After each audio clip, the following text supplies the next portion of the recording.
Full screen. Okay, so these materials, while I've updated the versions and tested things out, are very similar to last May's tutorial, which is on video. So what I think we will do here as an experiment is have it more interactive. I will go through these materials in essentially the same way that I did last May, but what I want you to do is interrupt me at any point and ask questions, because I think it's more important to have interaction here than for me to try to get through everything that you can just watch on the video. So I will go ahead and just start talking and go through some of the examples, but please don't hesitate. And if you run into troubles and need to share your screen, I will be happy to let you take over and share your screen and we can debug things. Of course, finding bugs takes time. In fact, that's one of the main things about software is that it takes a lot of patience and time. So ART is the framework that Fermilab's, it used to be the Scientific Computing Division, but it's now the Lab Directorate for Computer Science and Artificial Intelligence. And it's the same people who are developing and supporting ART. ART, as far as I can tell, is an acronym that doesn't mean anything. It was split off from CMSSW back in like 2009 or something like that. It has a wiki page with good documentation, and there's a workbook and training materials there. So DUNE is a gigantic experiment. We've got, I think, at least 1,300 collaborators. And software, of course, is an interesting thing in a giant collaboration like DUNE, because people like to develop software to do their jobs, but they also have to use other people's software to do their jobs. And we have to work together as a big collaboration. Furthermore, DUNE is an interesting project in that it's taking a while to get everything approved and holes dug and far detectors built, near detectors designed and built. So we've got a lot of prototypes and we have a lot of very heterogeneous detectors spread across multiple locations and maintained by many different people. And each one needs software. And some of the technologies that we're using, like time projection chambers and other things like muon detectors and calorimeters and whatnot, are common between prototypes and various setups. So we would like to share software. Furthermore, other experiments like Microboon and Icarus and even Argonaut use similar technologies. So what we've done is we've shared software with them. So that's why we chose ART, is in order to share software among other liquid argon TPC experiments. There are other things in DUNE that are not liquid argon TPCs, like the beam and some of our near detector components. And some of these other software efforts do not use ART yet, but it sure would be nice if we as a collaboration could use common tools so that the learning curve can be minimized. Furthermore, ART provides a lot of features. So here's the list of features that ART gives us for our pains in learning how to use it. So it defines an event loop. Of course, you can write your own event loop when you are writing your own program. In fact, that causes some of the consternations that we have in our designs of reading far detector data, because the events or trigger records are very big. And we would like to loop over smaller things than events. We would like to loop over components of detectors inside. So ART has its own ways of managing memory and defining the input files and schedules the execution of which bits of software get run when. So different people on the collaboration will write different portions of the simulation and reconstruction software. And we'd like to string those components together in the right order so that we get reproducible, optimal workflows and produce results that we want to publish. The I/O is defined in ART formatted root files. Now, people are moving away from root for some applications. We're using root for a lot of things still on DUNE and probably will for the foreseeable future, but HDF5 is also coming up as an important file format, especially from the data acquisition. So we can also associate data products. So for instance, tracks have hits And hits have raw digits, and all of these things can be associated in art associations very nicely. HDF5 doesn't provide this sort of thing naturally. You have to do it yourself. There's a uniform job configuration interface called Fickle, which we'll get into later. And that's what Fickle file path was all about, is looking for job configuration files. And we store the job configuration information in the output files. So this is actually an important feature that I really like. One of my favorite things about art is that if I have an art file that someone else made and they gave it to me and I have no idea how they made it or where it came from, I can always dump the configuration and get some idea of what commands and configurations and modules went into producing the stuff in that file. So if people leave DUNE, and people join DUNE and leave DUNE all the time, they leave their files around and don't always leave documentation about what's in the file. So art automatically produces a lot of internal documentation so that you can decode what's in a file that's been left over by someone else. Essentially talked about the output file control, message handling. So error messages, those are the things that you're not supposed to pipe to def null. Because you're supposed to tell if your program isn't doing what it wants to do. Someone made a quip a long time ago that a computer is a device for turning your input data into error messages. Well, you should read at least some of your error messages and look for things like not a number and other errors indicating that something went wrong in your processing. Now, art will funnel error messages through a common interface and suppress many duplicates if you've got it set up to do that. So if you've got a message that you're tired of seeing, then art can automatically only output so many of them. Random numbers are important to control for reproducible science because simulations require a lot of random numbers. And if you want to reproduce a simulation, you need to seed the random number generator the same way every time and also call it in the same number of times, because if you call random number generator even one more time in one job than another, then the sequence of random numbers after that extra call will all be different. And then your outputs will be different. So it's important to control the random numbers. And of course, exception handling is something that's important for reproducible science. So here's a set of examples that you can try out. And I've already tried this on LX Plus and the DUNE GPVMs. This is the pre-set up shell script that you have from the mission setup. I think it was defined in the previous session. However, what I usually do is I have an alias for some of these things. I can show you my shortcut.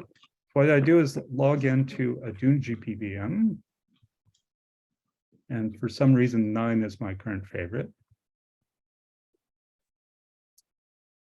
And been doing this for a while. Can everyone see the screen, or do I have to make it big? One more plus, and then I think would help.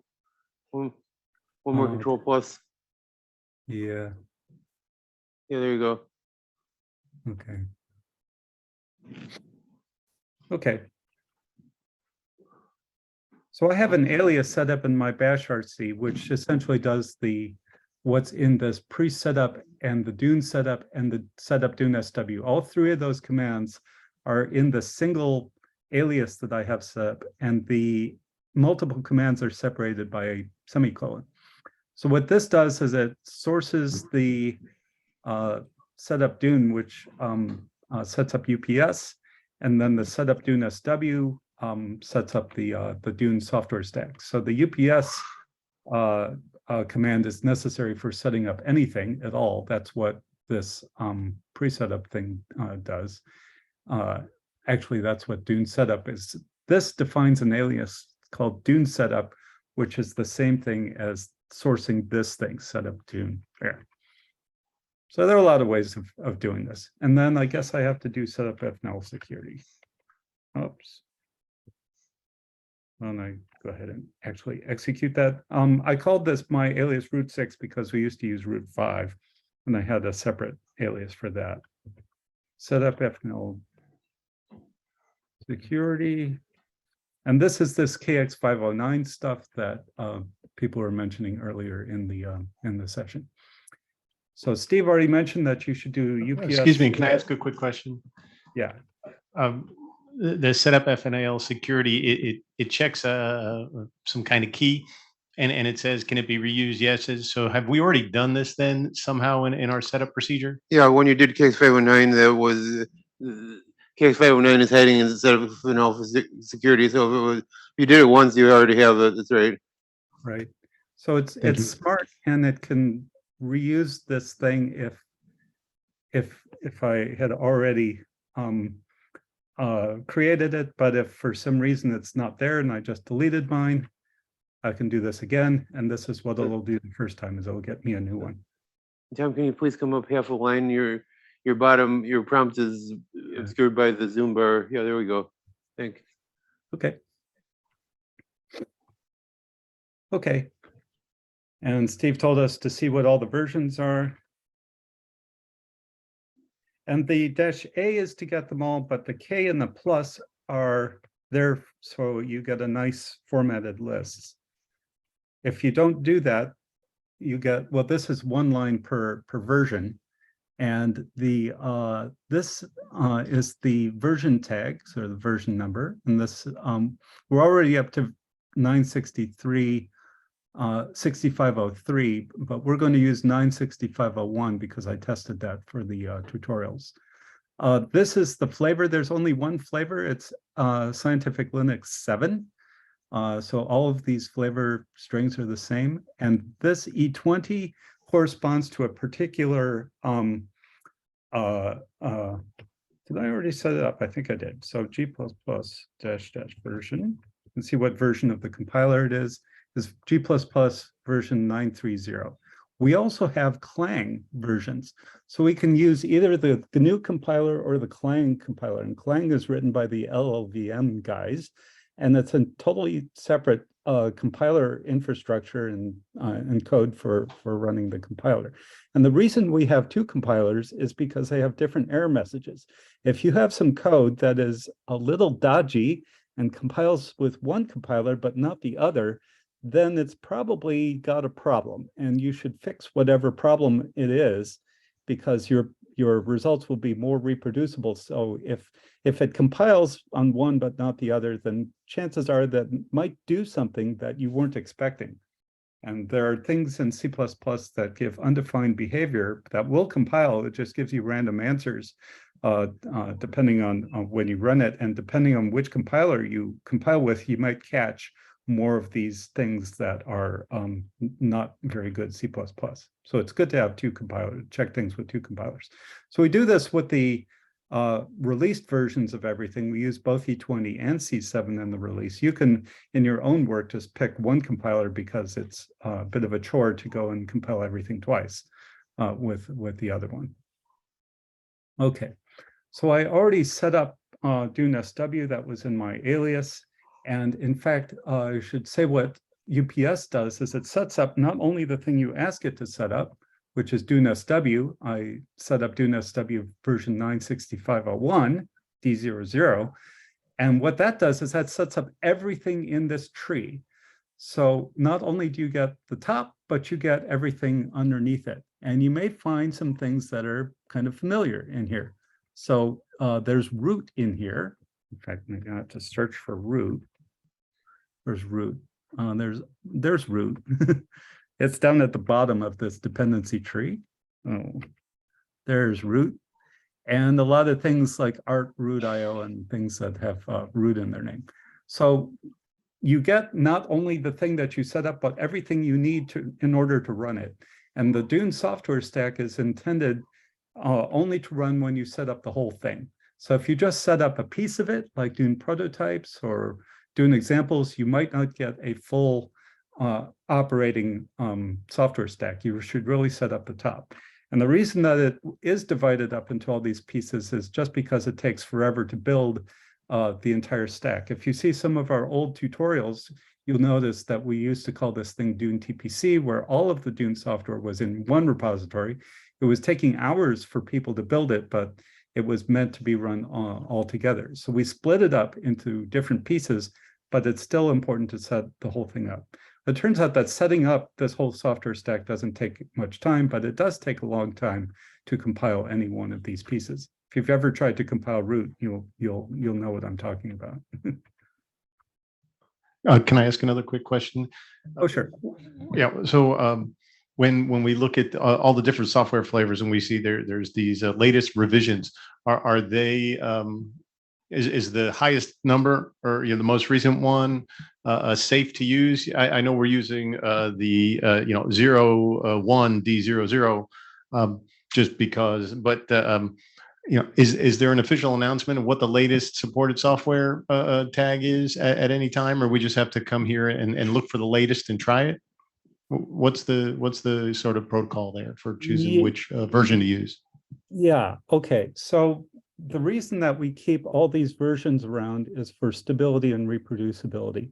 So if you have a student who is working on their dissertation and they've got their code all set up in a whole bunch of entables on their disk, and they want to make plots, they want to make sure that if they have to remake things, that they're remaking them with the same version. If someone improves the reconstruction software and it now finds more tracks than it used to, then that student is in trouble because they already calculated the efficiency for their thesis. They would have to go and recalibrate everything if they move to the newest version. So we have to keep all the old versions around. So if a student is working on something, they should grab the latest version because it has the most features when they start, but they should stick with that version until they are willing to break everything and move to a new one because they might need a new feature. So it's all about the features, and there are release notes for each version of LArSoft. We are not all that good at making release notes for the DUNE software. The LArSoft ones are much better. These releases, by the way, are made every week.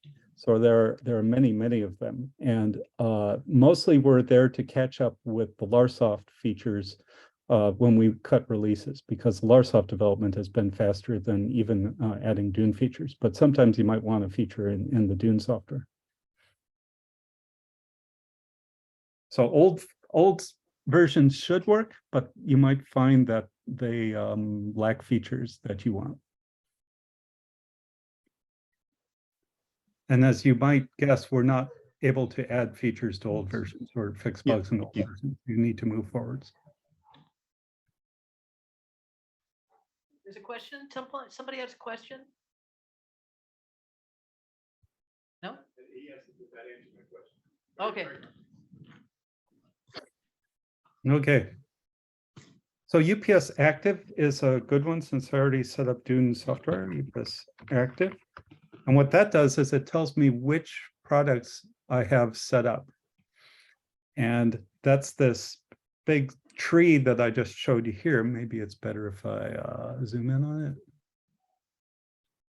So you see each of these products, the ones that begin with LAR are the LARSoft ones. The ones that begin, their names begin with DUNE are the ones that we support on DUNE. And then there are a lot of external ones like Root and Geant and Python. Genie is the event generator. You got the NumPy. And down at the bottom, there are things like the compiler and general development tools like setlib. Okay, so let's talk about art. I guess I'm just going to pipe this through grep and look for G4. Because this list is so big, I always grep for pieces of it. And Steve mentioned that you have to put the -AK plus. Here's what happens if you don't put the K plus on it. You get everything, but you get a multi-line description of everything, which is the same information. It's just presented in a much fluffier way. Okay, so let's try out some command line tools for art. So art is not only the framework that we use for developing things, but we can use it to probe the files that we have. So I'm in the tutorial directory with some of these file things. So config dumper is the one of the commands that I want to talk about. There actually is a wiki page with all the command line tools. So config dumper is the one we'll talk about first. file info dumper count events is nice, so that if you don't want to write a program to count the events in the file, there's one already. Fickle dump and fickle expand are for job configuration. So let's try config dumper. This was that feature that I was talking about before, where if you have a mystery file that you got from somewhere else and you don't know how it was made, how do we tell what's in it? So I'd already done my SAMWeb get file access URL to get a xrootd URL for this file that is in the examples in the tutorial materials. So let's try config dumper. And for some reason, you need the -p option.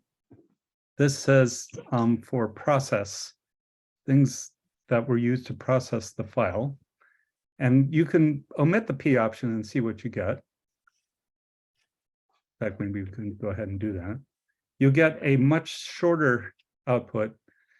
And it turns out that the service configurations are what is added when you add the -p.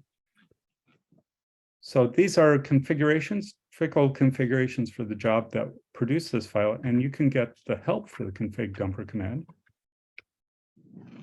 And all of these commands have a help. And it's 2 dashes. In general Unix commands, this isn't a hard and fast rule, but it's mostly true, is that any command option that has multiple letters in it, like help, usually is prefixed by 2 dashes. So --help is a common option for commands on Unix and Linux. And this has print process configurations. What you want is all the configurations that it knows about. So this says, for instance, I'll talk about the scheduling of modules inside of ART, but this file was started as a simulation file, so it has an event generator, and ART starts with an empty event source, which means that it's not reading an input file, it just generates them with the program. And it was generated probably with the Beam and the Cosmix generators. So you can have multiple generators to contribute to each event. Okay, so these are job configurations. I always pipe it to a output file. And in this case, I can pipe it to temp.fickle. Let's see. See if I already have one. So I don't have one of those. So let's dump the configuration again with the -p and pipe it to temp.fickle. So the output of the configuration dumper is a fickle file that you can use to rerun the job that produced that file. And then I have an alias for Emacs, which sets up the colors that I like. I like a green Emacs. Let's see if it gives me a green Emacs. There it is. Okay, so this tends to be a big file. Tom, can you make those a little bigger? They're kind of hard to read. Yeah, Some of us are using laptops. let's see. Okay, let's make this a little bigger. How's that? The scroll bar got drawn on there. Okay, so these are the job configurations that were used to produce the file.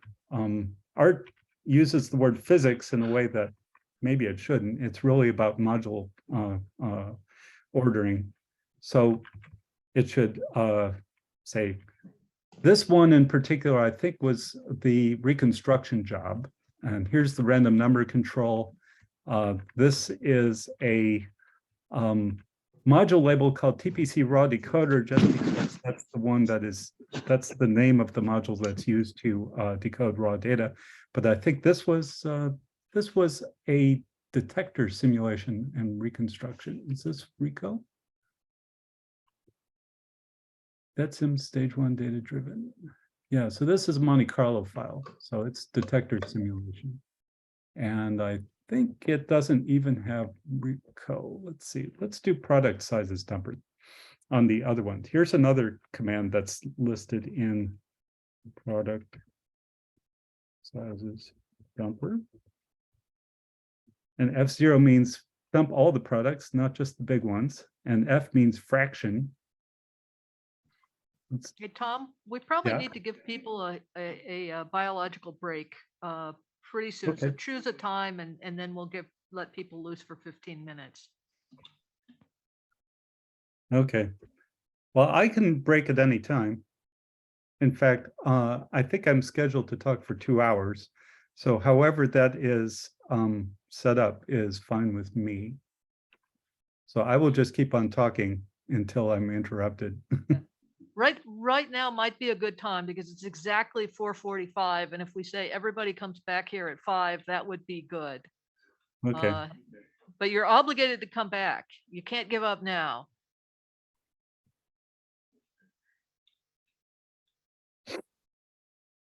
Okay, so I think there's coffee 15 outside. minutes. So Everybody come has back to be up back, seated, fired up laptop, everything on the hour. on the hour. Yeah, Okay. Gotcha. You're not allowed to take your stuff out of the room. How about that?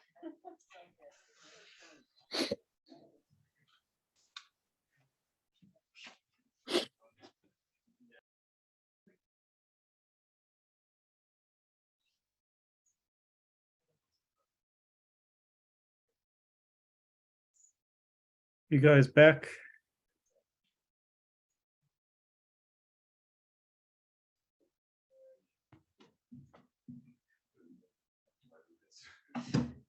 Looks empty in there.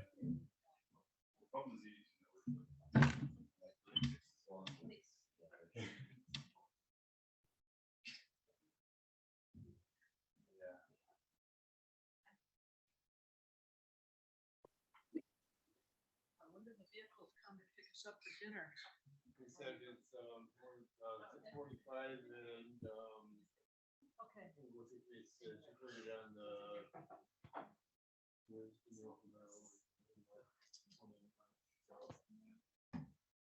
Okay. Oh, we've got an audience of 6. There was a bit of a disaster, which is that the coffee had already all been drunk by the time we got there. But Oh, okay.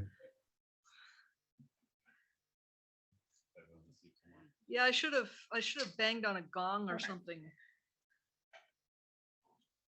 I'm sure there are bigger disasters in the world, but not many. Without coffee, man, that's Okay, so we're Oh, going to gee. we can't go to a full 4 hours on this because the bus for dinner takes off at like 6:45. So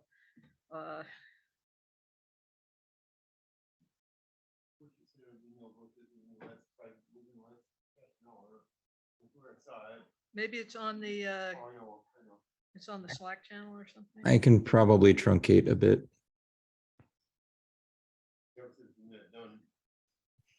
With the bus to 121 past, and it's not that long of a walk. 10 minute walk. I can probably truncate too, because this is very similar to the videoed lectures from last year. There's a little bit up there. Yeah, that's just some other from the yeah. So I don't know. Like probably walk back then.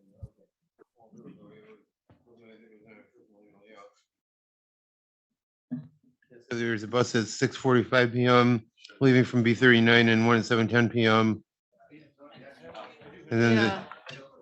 So likely we'll try to wrap this up at 6:30 so people have a chance to get, decompress, grab a beer, I don't know, do whatever it is, start marching towards R2. take one bag, take your bag back to the room, etc. Yeah.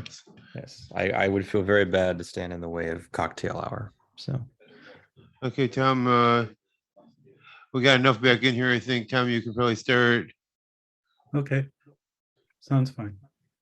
So I was just getting around to product sizes dumper.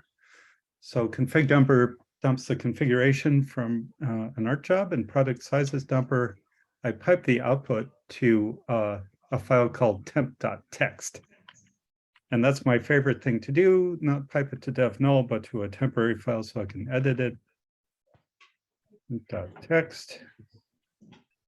The ampersand says run it in the background.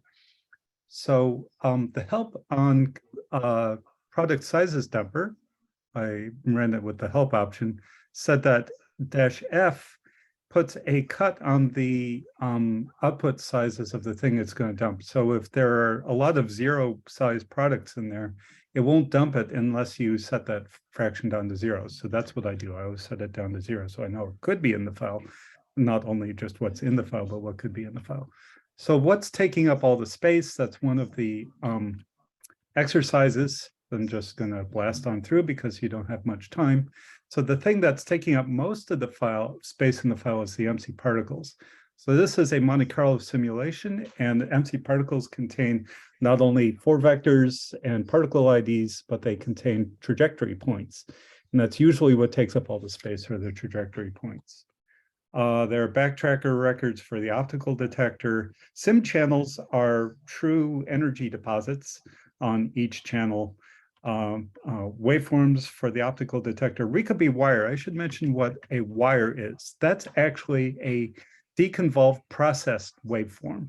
So raw digits that come from the detector we've dropped in the simulation file, but they get processed in the reconstruction phase into Rickaby wires.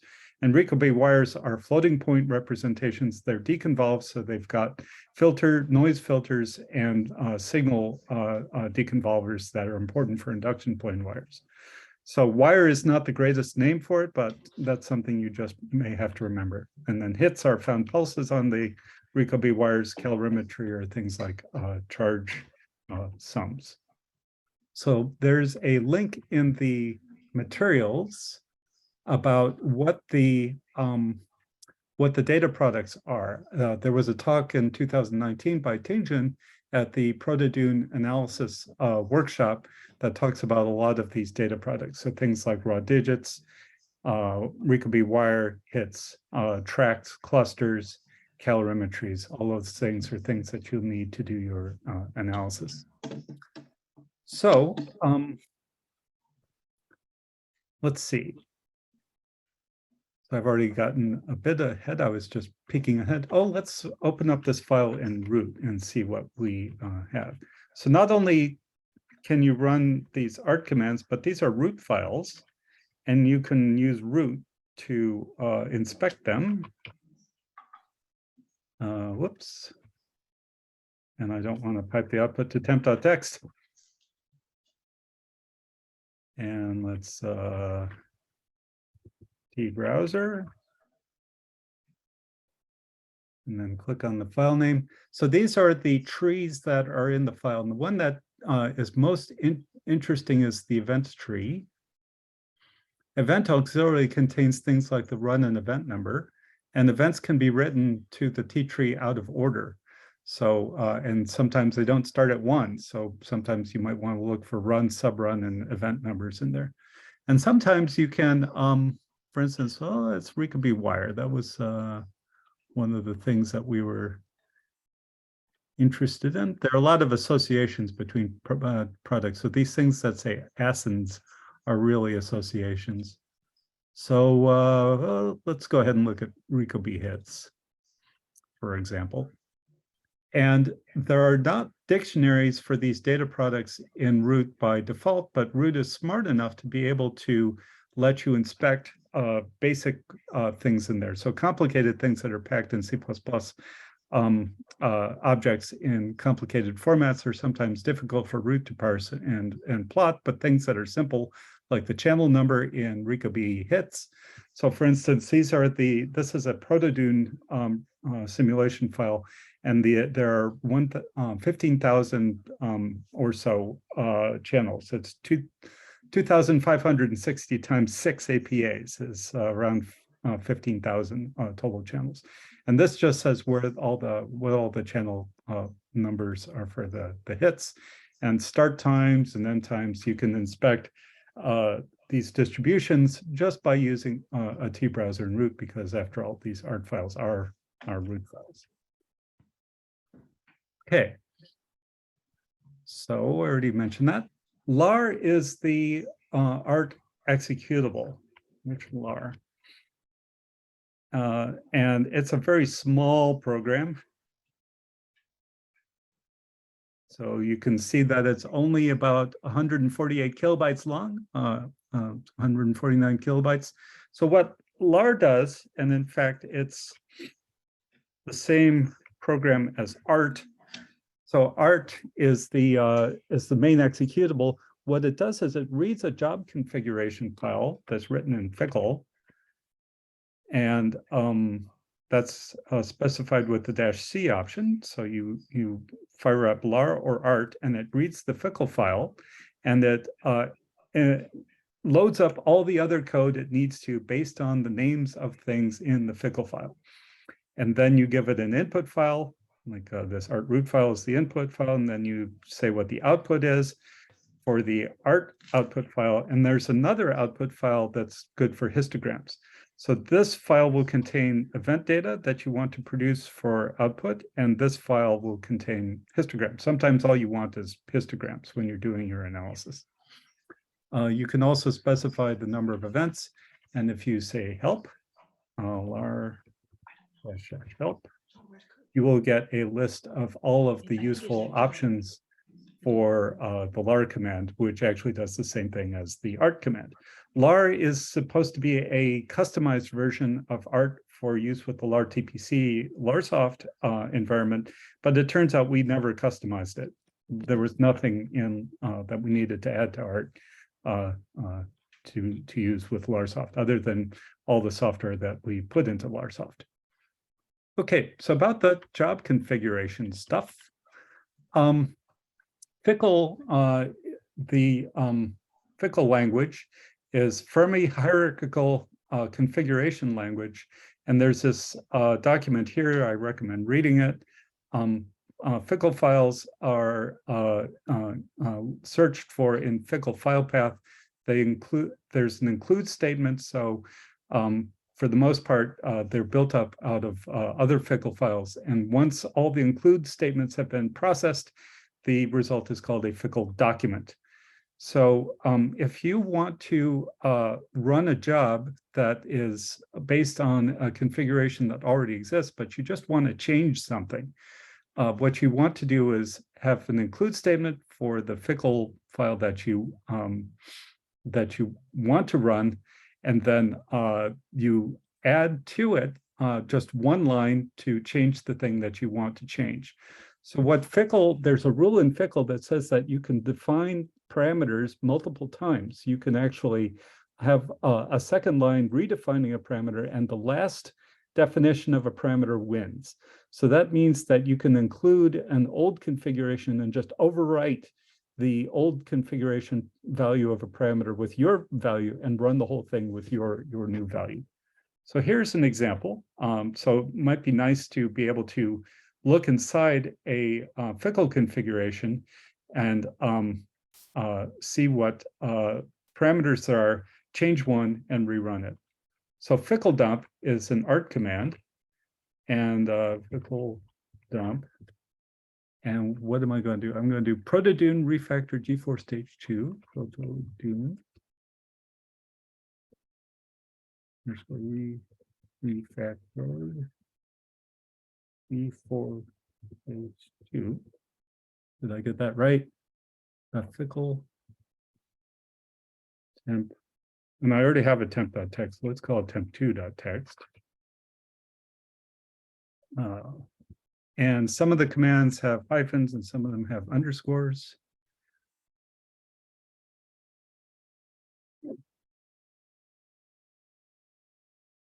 And I have my own command called lsfickle, and I can give it to you guys if you ask.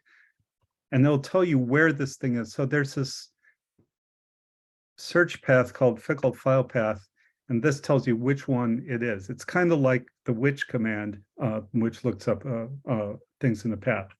And Steve already, or Mike already told you to say echo of file path. Fickle file path is a colon separated path with a lot of directories, and there's a directory in each one of our products in the software stack of where they can store their Fickle files. Not every software product has Fickle files, but these ones do.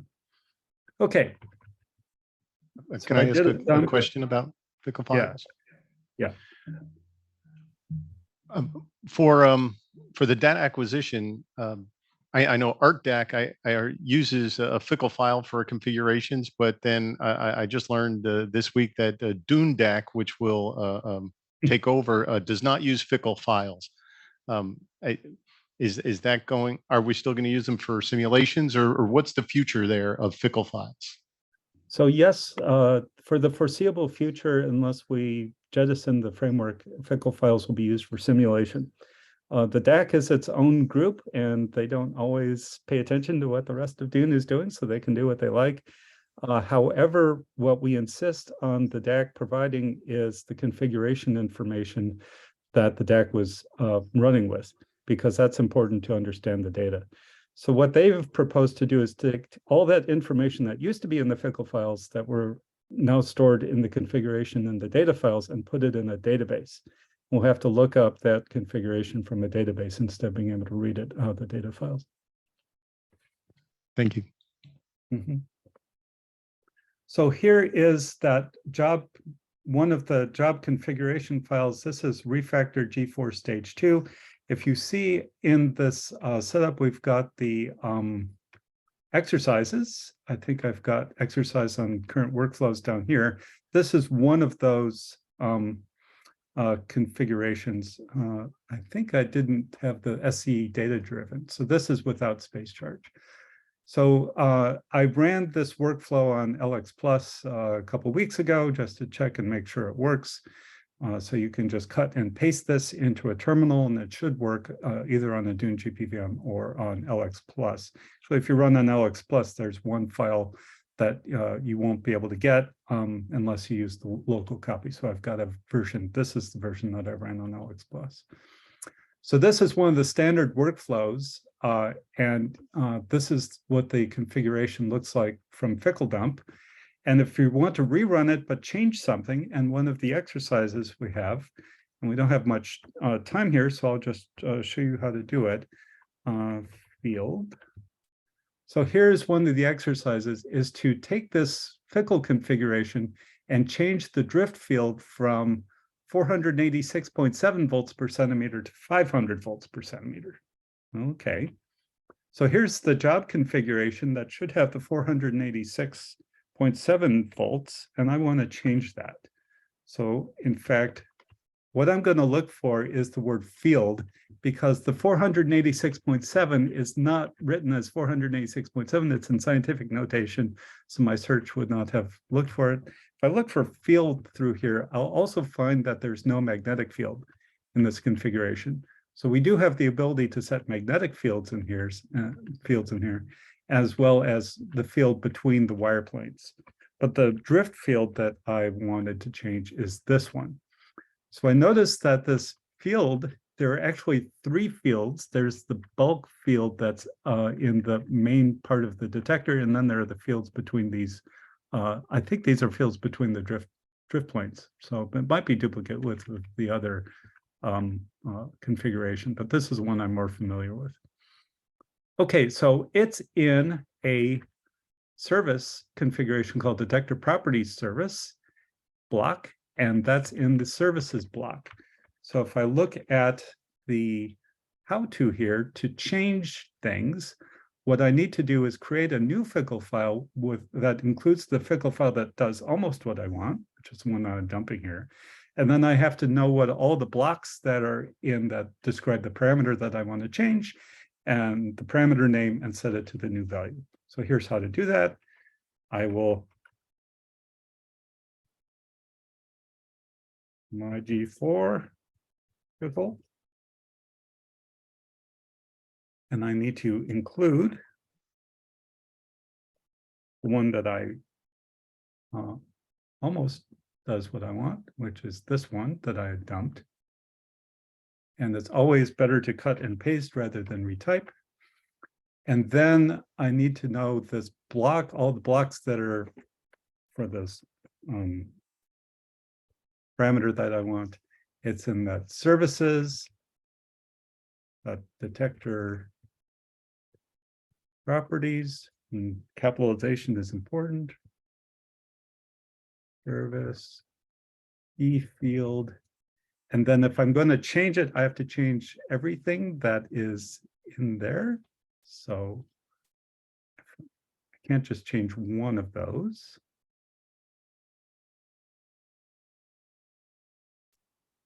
And then I can put it in any format I like for floating point numbers. So let's change that to 500. So that's the answer to that quiz question, is that I can now use my g4.fickle. In fact, let's go ahead and fickle dump it. In fact, you'll notice that fickle file path contains dot as its first directory to look in. That's the current working directory. Fickle dump. And what was it? My G4 fickle. We got a lot of text and I can't remember whether it's underscores or hyphens.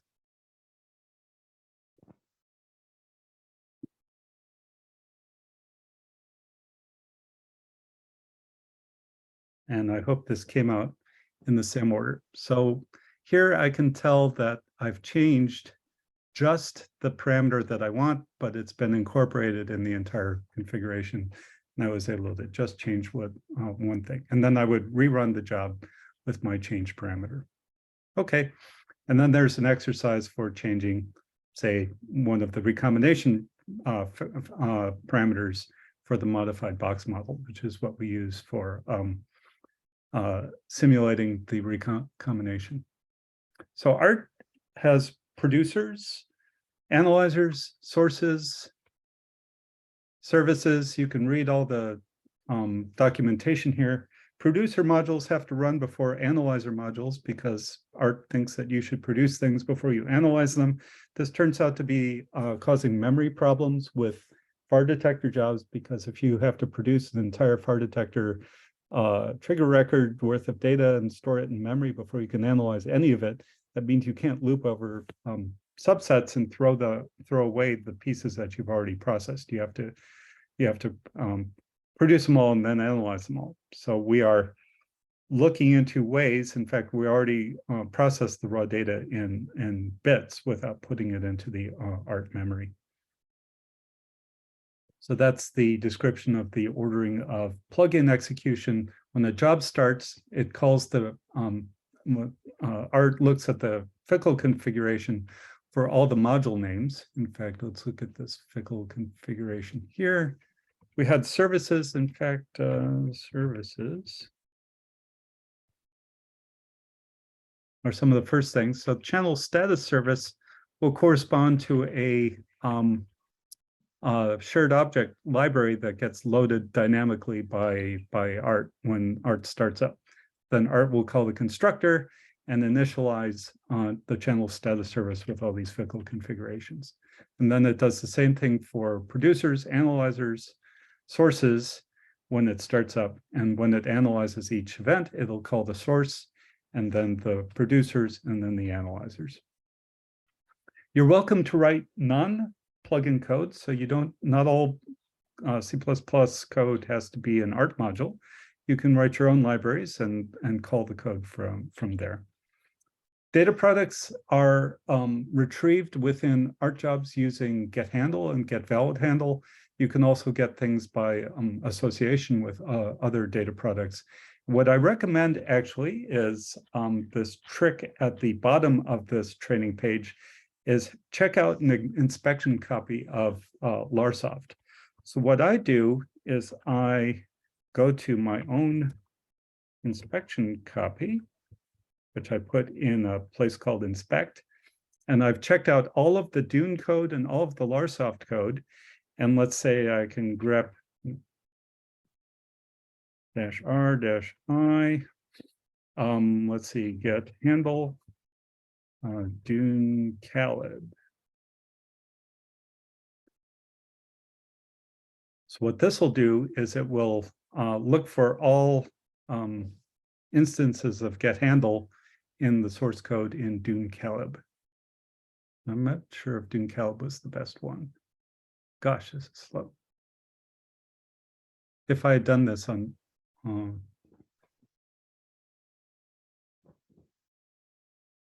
Can you make the screen bigger on this too? yeah, it's already, oh, there wasn't any. Let me fire up and do prototypes.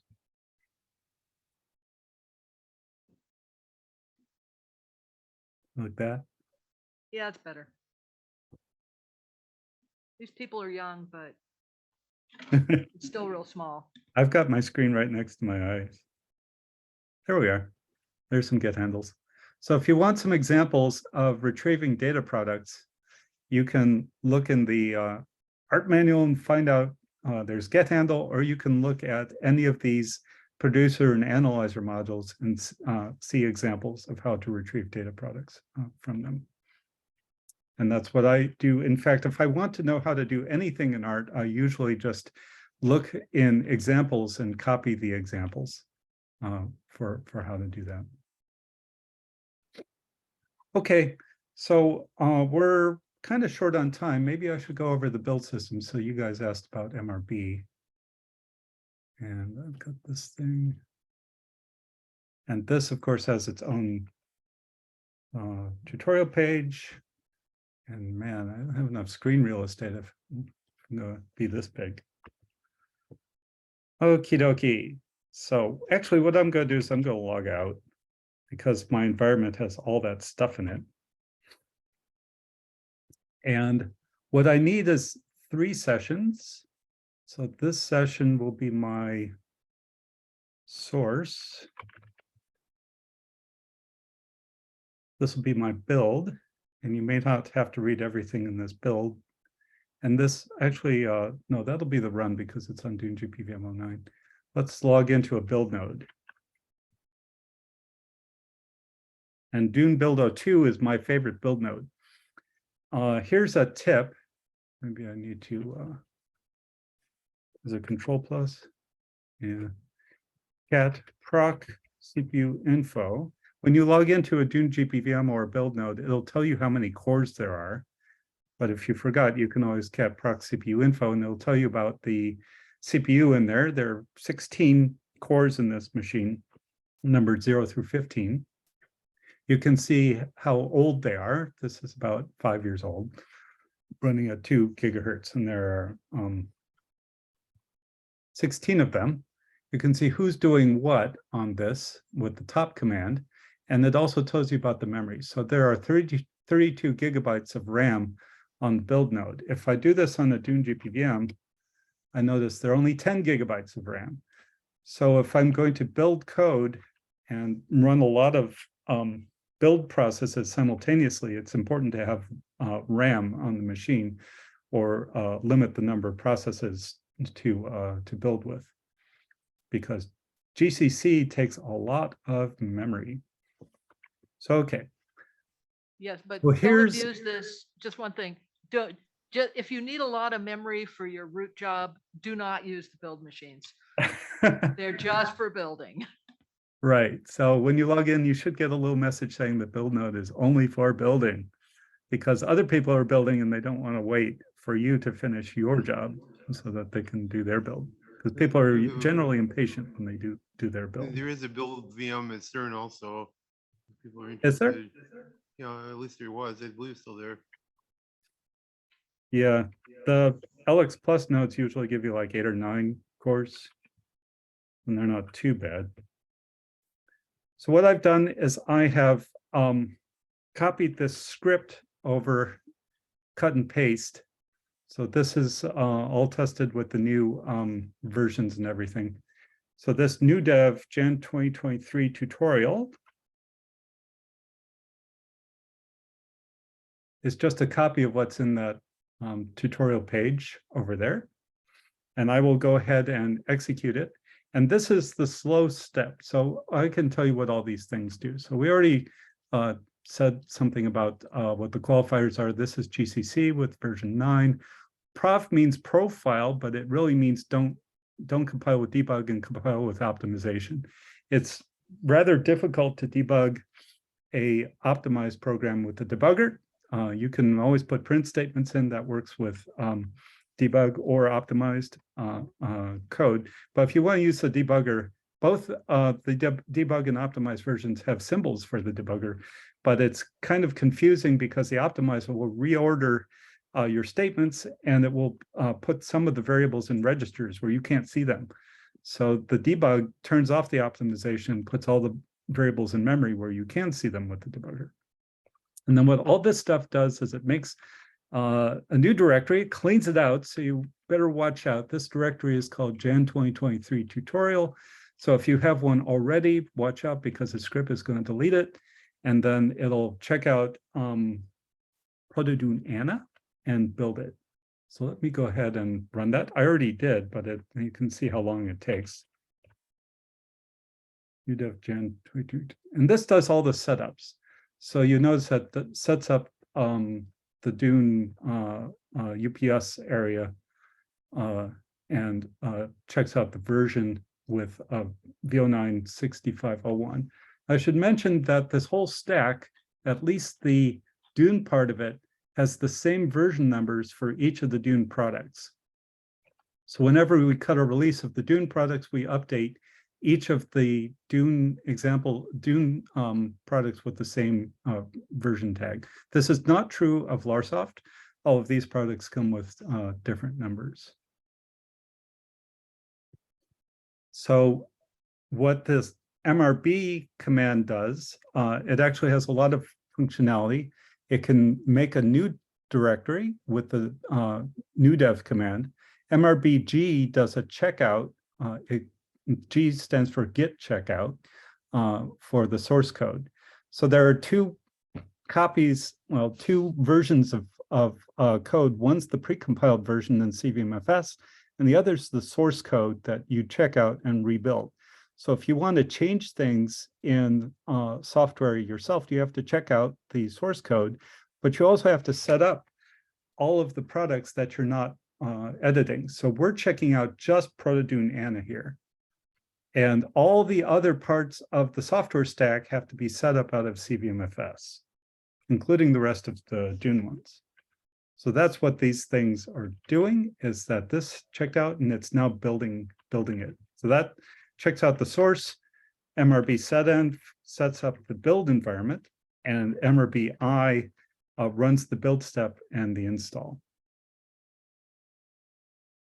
It might be a little slow. I saw Elizabeth Hinkle was running Python on it.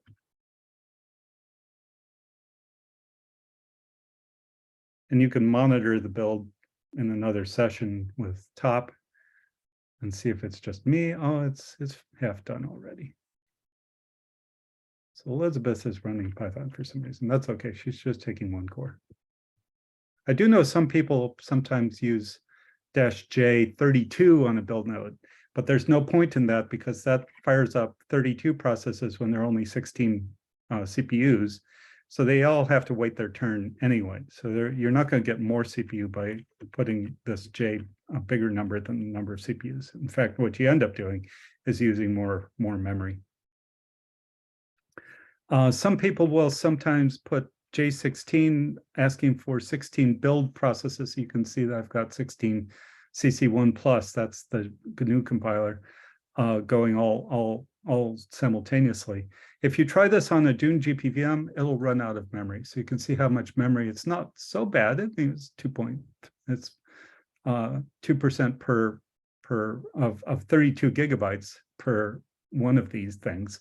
And if I had done that on a DUNE GPVM, the out of memory killer would kill my compiles. And people in the tutorials would say, oh, why does I fired up my build script and it says killed? And that's because the computer ran out of memory.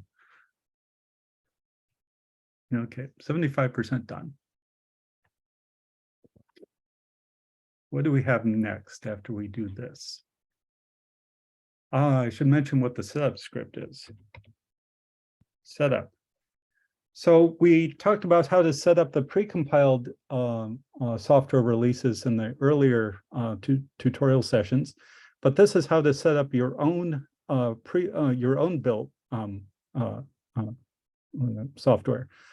So we put the our test release, which contains our copy of the source code and what we're building in a directory called Jan 2023 tutorial in DUNE app users. And I put this under me. I'm TRJ, so $username should be your username to make sure that you don't write someone else's directory. So then we have to set up the local build, but not only set up the local build, but we have to set up the entire rest of the stack because we're only building Proto-DUNE, and we have to set up the rest of the stack, which is set up by DUNE SW. And what this setup will do is it will put the local copy of Proto-DUNE earlier in the search paths for the setup. This setup will end up setting up everything out of CVMFS except the ones that we put earlier in the search path. And then you'll get your Proto-DUNE and everyone else's everything else. You can see that we're almost done.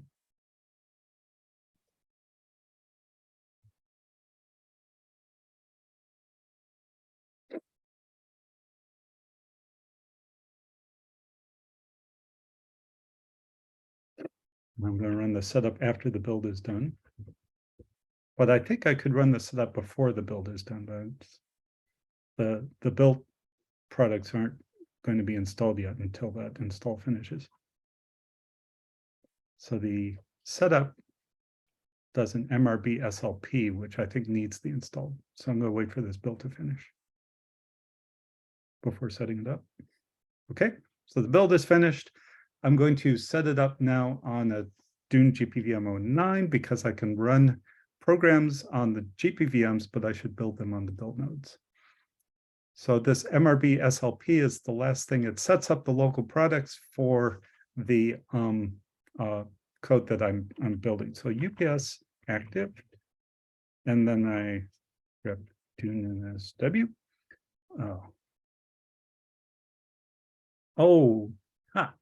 This is a problem. I forgot to source it.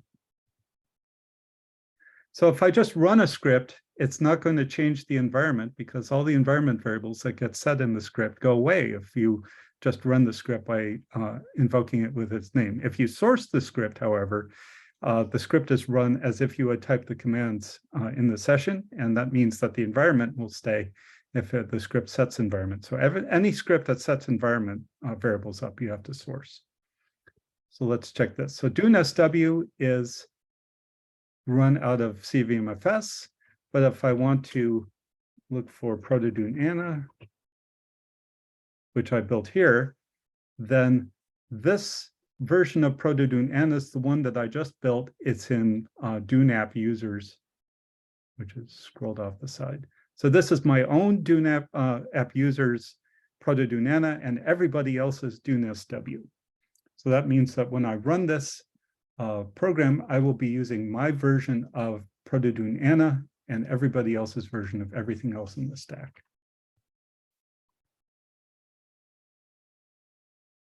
And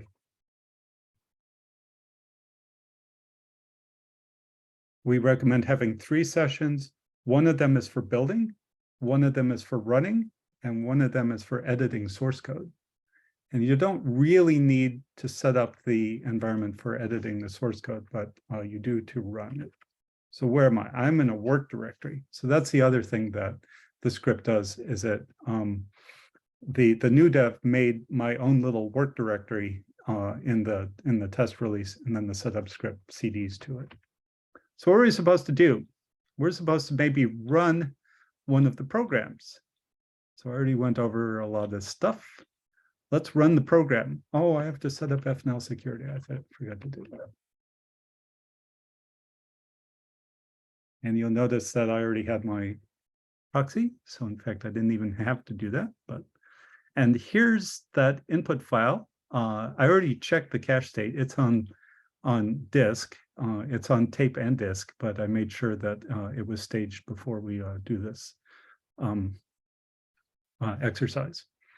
And then the URL to access this input file you can get from SAMWeb. I already had it in my tutorials directory, tutorials, and 3 file URLs. So that's the output of the SAMWeb command. In fact, cutting and pasting is a little awkward on Mac here because this web browser is running on my Mac, but the VNC session, I can't paste directly into it. So I already have these URLs in a file. Okay, so let's go ahead and run the job. LARS, the analyzer job. Pickle. And then let's run it on the Monte Carlo simulation file. And I think this is my source code editing window. And this should have some tutorial examples. Tutorial. And that's where analyzer job.fickle is in. So let's see what analyzer job.fickle is doing. So we'll see that the analyzers, it only runs analyzers. The input source is just root input, so it can open up root files. And the physics paths were trigger paths. No trigger paths. The trigger paths should include analyzers. Unless I already have, oh, we've got cluster counter. No, okay. But we're running the analyzers. We're running cluster Anna. Let's look for cluster counter. And this defines a analyzer module called cluster counter. And see what we have for source. We've got cluster counter module, cluster counter 2, 3, 4, and 5. There are 5 different cluster counter modules in this little tutorial example. And the very first one, I think, does almost nothing. Cluster counter module. And you can see that, in fact, let's see. Analyze does nothing, it just prints something. Let's see if we got our printout.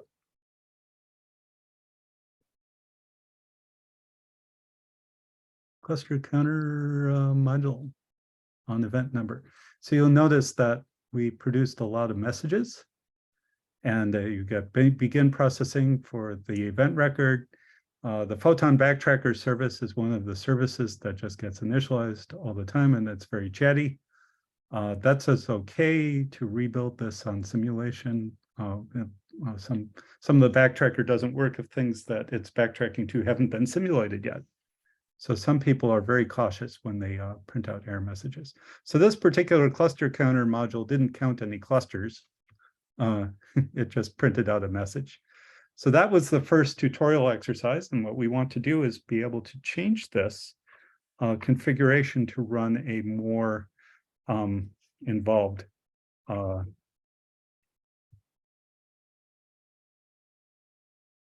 cluster counter. So let's try one of these other cluster counters. So let's follow the instructions. Let's see, adjust the program's job configuration. So I think there are no histograms in the tutorial histogram. We don't have much time. So analyzer job. In fact, you can do that little exercise that I already did.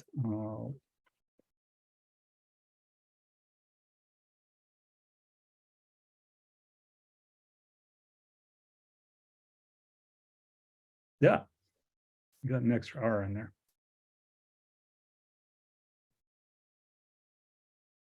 Slipped up. So cluster module, cluster Anna is running cluster counter, and I want to run, say, cluster counter 2. I think that was one of the things, or cluster counter 3. Let's even see what's in cluster counter 3. Do I?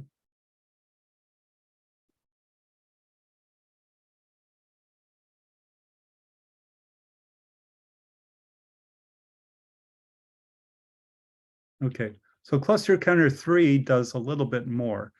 And if you look through it, you can see that it actually makes a little T tree and it counts the clusters. And it prints out some ADCs. So let's see if we can run this one instead of cluster counter 1. So I want to include the fickle file that does almost what I want.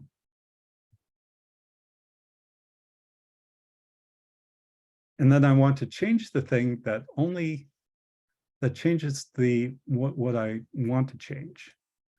So I want to change this cluster counter to cluster counter 3, but in fact, I want to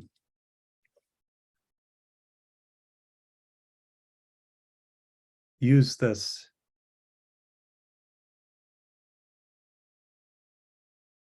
table, the at local. Let's see what, oh no, just change the module type. It should be enough. So sometimes if you change out a module, you also have to change its configuration. But in this case, we just want to change the module type. Physics, analyzers. And what do we have? Cluster ANA. Module type. I'm making typos. Cluster counter 3. Oops.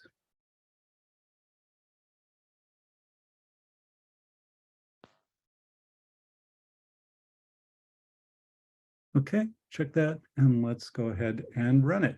See what we get. Up arrow. Whoops, I don't want to run that. I want to run my version, which I called myANA, which is in the current working directory. See what I get.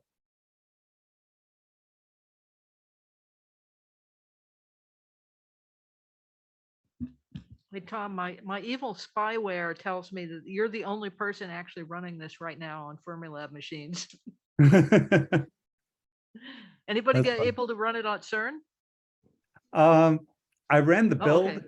at CERN, and this should work. There should be no, Yeah, no, Lino says yes. although you need the setup FNL security, which means you have to KNet as your Fermilab person get a Fermilab ticket. Okay, now this is something that we do every year in the tutorial. We find out that our job failed because it couldn't find the data product that it was looking for. It was looking for some clusters with a module label called line cluster DC. In fact, that was in our configuration. Is that cluster? The input was line cluster, maybe line cluster DC. And this data product is missing on the input file. And I couldn't find it. So what did we get? Did I do product sizes dumper?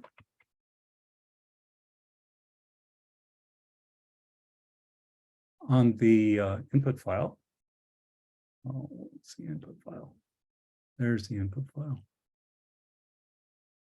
That's a big input file.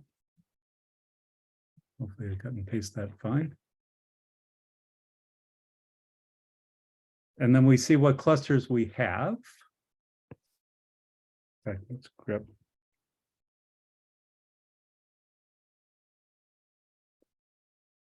And we see that we've got Pandora. The S was added by root. Cluster is the name of the Rickaby cluster is the name of the data product. And the S is added by art because it's a vector of Rickaby clusters.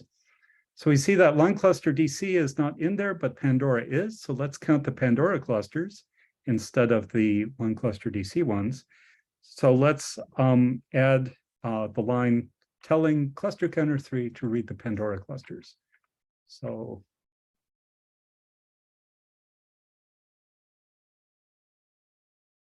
and what was this? This is cluster module label. What was it called? Cluster module label.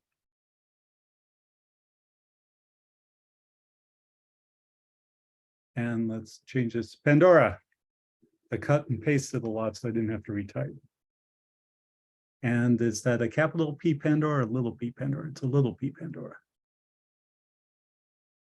from product size dumper. So let's count the Pandora clusters now. Up arrows, see if that works.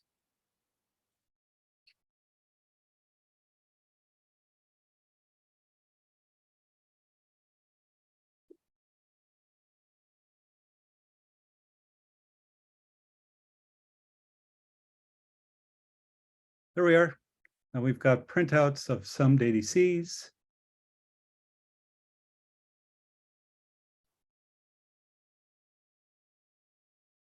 And that job is working.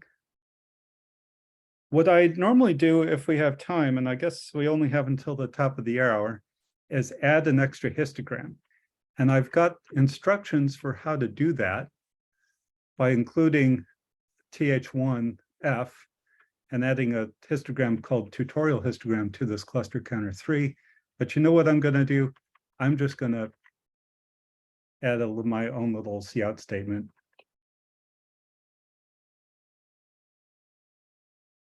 Tutorial example cout statement. Who shall we change? And you'll notice that this isn't the greatest.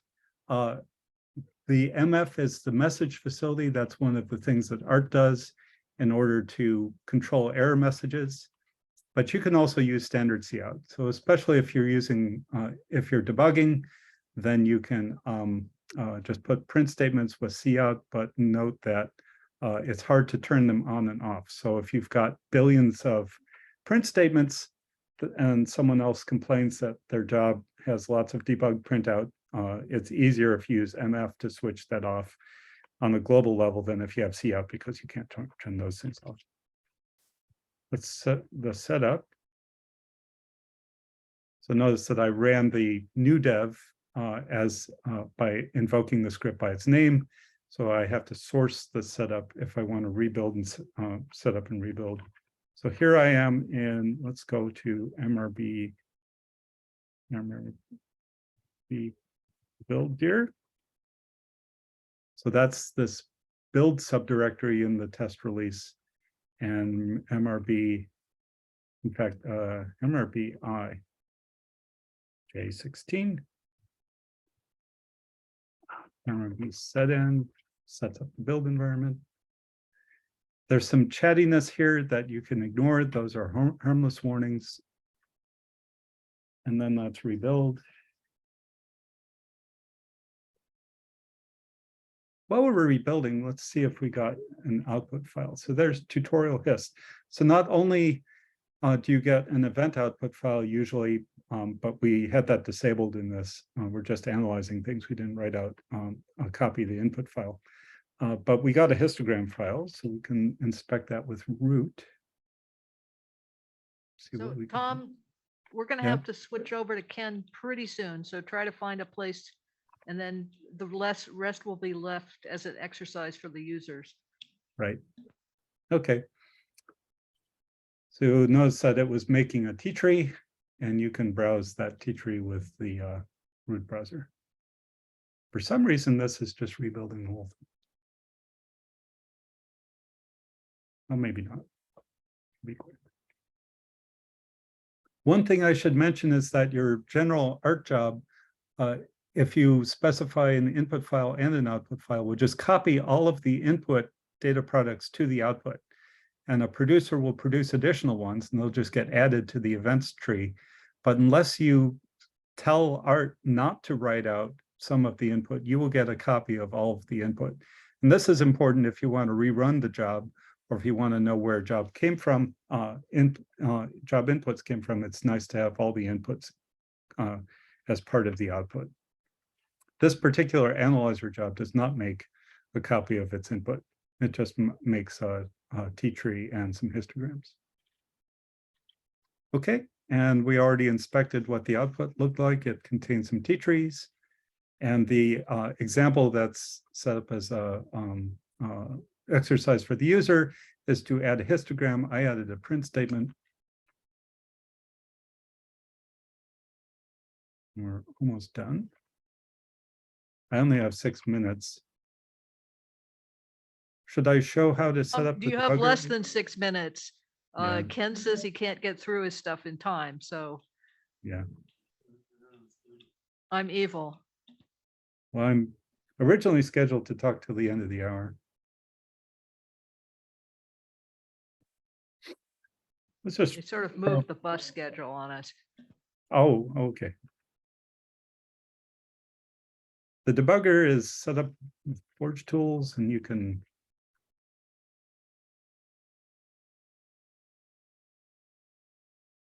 and the debugger is called DDT. It's not smart enough to find the lar command. You have to tell it where to find it, which lar says where to find it, and the backticks say put the output of which lar on the command line where I wrote backtick which lar. So this is actually a location in CVMFS. And what this does is it says run the debugger on that program in CVMFS. Click away this thing we don't have support and it's old. Just go ahead and run. And I don't have time to describe everything in here other than the fact that you can set breakpoints. You can run your program with this arrow key here, and you can stop it with the pause, step into methods with the step in, this is step over, step out. And you can print variables with the evaluate, use the right mouse button to add an expression, and the current stack says where you are. That's the whirlwind tour of the debugger. In fact, I might just quit out of that.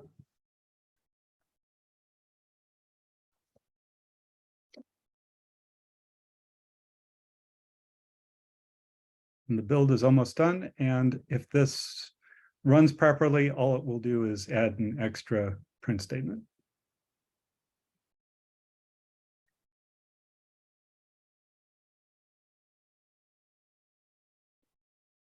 It shouldn't have rebuilt the whole thing. Okay, and there's additional stuff. One common error is checking out a different version of the source code than you're setting up. So you get version mismatches. Yeah. You actually had 1 hour, not 2, so we really do need to switch over. Okay, well, the two Sorry. sessions So were, thank you Yeah. very much, but Okay. you know, the hook is coming on the stage and pulling you off. People are going to have to follow this up on the back on the side. And apologies to Tom for not making it clear what the schedule was.